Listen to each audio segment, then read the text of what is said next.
mawjadaha taageerayaasha tirada badan ee arkaysaani waa qaar ka mid ah taageerayaasha tirada badan ee murashaxiinta isku sidkan golayaasha wakiilada iyo deegaanka ee gobolka Awdal ee kala musharax siyaasi Maxamed Abiib Yuusuf oo u tartamayo golaha wakiilada Somaliland iyo Yaasiin Daheeyo oo u tartamayo golaha deegaanka musharaxiintani oo ah musharaxiinta aqlabiyadda xisbiga mucaaridka wadani ee gobolka Awdal ayaa waxay maanta khayriyada magaalada Boorama ku soo bandhigeen cududooda taageero iyagoona halkaasi wacdaro ka muujiyay ka hor intayna khayriyada soo gaadhin ayaa musharaxiinta iyo taageerayaashoodu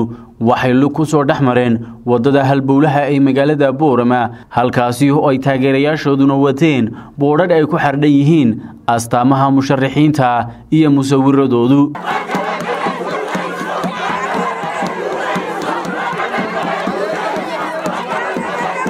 Maxamed Abiib Yuusuf oo khayriyada magaalada Boorama kala hadlay taageerayaasha xisbiga wadani iyo taageerayaashiisa ayaa u mahad celiyay sida ay maanta u garab istaageen marka hore waxa salaamaya dadweynaha iyo taageerayaasha xisbiga wadani waxa si gaar ah u salaamaya taageerayaashayda meel kasto ay joogaan gobolka Awdal marka ugu horeysa waa inaad ogaato in xisbiyadu tartamayaan oo aad xisbigaaga u hiliso mar labaadkana waxaad ogaataa inay murashaxiintu tartamayaan oo aad murashaxa aragtidiisa la dhacsan tahay adoodiisa la dhacsan tahay adoonistiisa la dhacsan tahay aad u hilisaan intaa markaa ka imaado gobolka Awdal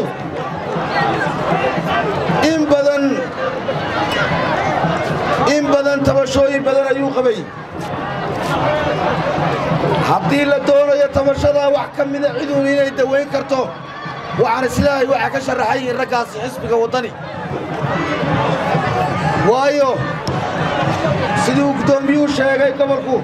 marka la leeyahay dhammaan 13 kulmiye way soo baxayaan macnaheedu waxa weeyaan waan boobaynaa waan ku shubanaynaa waan xoogaynaa laakiin annaga joogno lama xoogi karo mana la xoogi karo 10 indhood baan leenahay 100 indhood baan ku ilaashanaynaa tacabka iyaga iyo codkiina ma dhici karayso in ay lagu qaato ma dhici karayso walaalayaal suurtagal ma noqonayso in laga aamusnaado iyadoo awoodda qaranku ay ku urursan tahay gacanta qoys kaliya hay'adaha laga gooyo talada dalka dadka reer Awdalka waxba kama joogaan kuwa maaliyadda dalka laga maamulana waxba kama joogaan cashuurta wala inaga qaadaan waa markii ugu horeysay taariikhda ee wasiirka maaliyadda agaasimaha guud iyo wasiir ku-xigeenku aan qof reer Awdal joogin waad ogtiin booliska ku dar ciidanka militariga ku dar sirdoonka ku dar dekedaha ku dar kastamyada ku dar siyaasadda arrimaha dibadda ku dar qof reer Awdal ma joogo markay sidaa tahay dalka inagu xagee kaga qorana xageed ku qorantiin ma isweydiiseen waxa keenay maqnaanta ma isweydiiseen waxa keenay wakiil xumo waxa keentay dad ka maarsami waayay jeebka xukuumadda waxa ku jira waxaan doonaynaa insha Allah taala Soomaaliland wanaagsan siman cadaalad dhexdeeda wuxuu qaybsataa waxaan doonaynaa dawlad ka dhabaysa baahiyaha bulshada idinku aad qabtaan oo caafimaad idin keenta oo biyo idin keenta oo idin keenta haddii la idmo iskuulla iyo waxbarasho tayo leh astaantaydu waa diinka waxaan rabaa subax horeba inaad diinka ama bixisaan haddii la idmo si golaha wakiilada uu si dhex fadhiisto waxaan idinka codsanayaa inaad horeba bixisaan diinka dhanka kalena Yaasiin Daheeyo oo isaguna halkaasi ka hadlay ayaa waxa uu sheegay waxaan u sheegayaa magaalada Boorama oo asaaska Somaliland meeshii laga asaasay waxa kale oo yahay